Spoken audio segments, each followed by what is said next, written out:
کل پرسوں میں نے دیکھا ایک خاتون نے کی ویڈیو اپنی بچی کو ڈانس سکھا رہی ہیں, چھوٹی سی بچی ڈانس کر رہی ہے. میں نے تبصرہ کیا, میں نے کہا یہ اس بچی کو تباہ نہیں کر رہی, یہ اپنا بڑھاپا برباد کر رہی ہے. یہ کیا کر رہی ہے؟ بچی تو جو بنا دیا اس نے بنا دیا. ماں باپ سکھا رہے ہیں, گانے سکھا رہے ہیں, ڈانس سکھا رہے ہیں. میں نے کہا یہ خاتون اپنا بڑھاپا کیا یہ اپنی جوانی بھی برباد کر رہی ہے. کل یہ بچی بڑی ہو کر اپنی ماں کی آنکھوں میں آنکھیں ڈال کے بات نہ کرے تو آپ میرا نام بدل دینا, کیونکہ جب اس کو ڈانس سکھا دیا اس کا مطلب اس میں حیا آپ نے, شرم آپ نے ختم کر دی. شرم ایسی چیز ہے جو آپ کو ماں باپ کے سامنے بولنے نہیں دیتی. حیا ایسی چیز ہے کہ آپ اپنے باپ کے سامنے اور ماں کے سامنے اونچی آواز سے بات نہیں کرتے. جب آپ اپنی بچی کو بچپن سے یہ انٹرٹینمنٹ سکھا رہی ہو تو یہ بچی آپ سے تمیز سے بات نہیں کرے گی. شاید لاکھوں میں کوئی ایک کر لے, یہ دماغ سے نکال دو.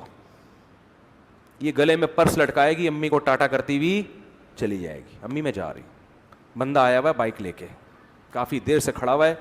قائد اعظم کے مزار پہ میں نے اسے ٹائم دیا تھا, یہ ہوگا, یہ تو ہوگا, یا آپ اس کو ہلکا نہ سمجھیں.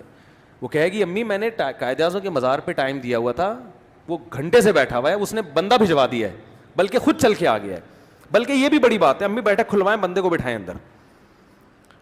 کیونکہ جو شوبز کی دنیا ہے سب برے نہیں ہوتے, لیکن ماحول اسی طرف جا رہا ہے.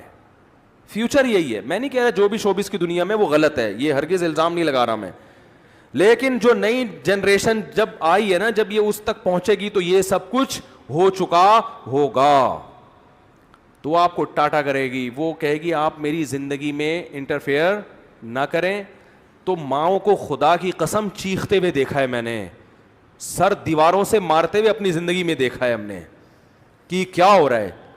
ایک ماں اپنی بچی کو ڈانٹ رہی تھی کہ خاموش ہو جاؤ, بچی جواب میں کہتی آپ خاموش ہو جاؤ, اور گھر کی دیوار چار دیواری سے باہر, اور پھر ماں جو پھوٹ پھوٹ کے روئی ہے, میں خود سن رہا تھا اس کی آوازیں, اور سر دیواروں سے مارتی ہیں مائیں, کہتی یہ ہم نے شیطان جنا ہے, کیا جنا ہے. نبی صلی اللہ علیہ وسلم نے فرمایا قرب قیامت میں تلید الامۃ ربتہا, عورت اپنے آقا کو جنے گی.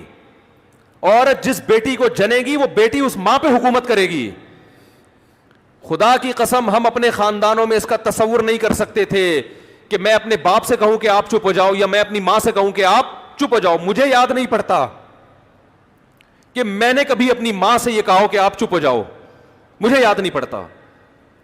میں نے کبھی اپنے باپ سے یہ کہا کہ آپ, ہمارے والد نے ہمیں ہینٹروں سے مارا بھی ہے, پائپوں سے مارا ہے, ہم نے کبھی اپنے باپ کو الحمدللہ دھمکی, ہم کوئی بہت نیک نہیں ہے, ہم کوئی بہت نیک نہیں ہے, لیکن ہمارے باپ نے ہمیں ناچ گانے اور ڈانس نہیں سکھایا, اس نے ہمیں مذہب سکھایا, اس کی برکت تھی. ہم نے اپنے باپ سے مارے کھائیں, اپنی ماں سے مارے کھائیں, کبھی ہم نے اپنے باپ اور اپنی ماں کو تانا نہیں دیا. ہم تو اس کو سمجھتے تھے ہم تو مر جائیں گے جیتے جی اگر ہم اپنے باپ کو تانا دے دیں, ماں کو تانا دیتے ہیں. آج ہم حیران ہوتے ہیں کیسے اپنی ماں کی آنکھوں میں آنکھیں ڈال کے کہہ رہی ہے کہ آپ چپ ہو جاؤ. ایک بیٹی اپنے باپ سے کہہ رہی ہے آپ گھر سے نکل جاؤ. آپ کہہ سکتے یہ کوئی بڑا جملہ, آپ کے لیے بڑا جملہ نہیں ہے, میرے لیے تو بہت بڑا جملہ ہے بھائی, میرے لیے تو بہت بڑا جملہ ہے. میری اولاد اگر مجھے یہ کہہ دے کہ آپ گھر سے نکل جاؤ, میں تو مر جاؤں گا جیتے جی. میں تو اس کو کان سے پکڑ کے نکال دوں گا گھر سے باہر کے, دفع ہو جاؤ یہاں سے. پتہ نہیں باپ کیسے برداشت کر رہا ہے یہ تانے, ماں کیسے برداشت کر رہی ہے. یہ وہ لبرلزم ہے جس کی طرف آپ اپنی اولادوں کو چلا رہے ہو. یہ صرف اسٹیج پہ آپ کو مسکراتے ہوئے نظر آتے ہیں, گھروں میں ان کی مسکراہٹیں بولو نہیں ہوتی. یہ دوستوں کے ساتھ مسکراتے ہیں, یہ گرل فرینڈ کے ساتھ اچھا سلوک ہوتا ہے, یہ اپنے باپ اور اپنی ماں کے ساتھ اچھے نہیں ہوتے. ان میں اکثر سب کی بات نہیں کر رہا میں. تو آپ اپنی بچی کو ڈانس سکھاؤ, لیکن کل پھر یہ توقع نہ رکھنا کہ یہ آپ سے تمیز سے بات کرے گی, اور یہ آپ کے اس احسان کا بدلہ بھی نہیں مانے گی جس کو آپ احسان سمجھ رہے ہو.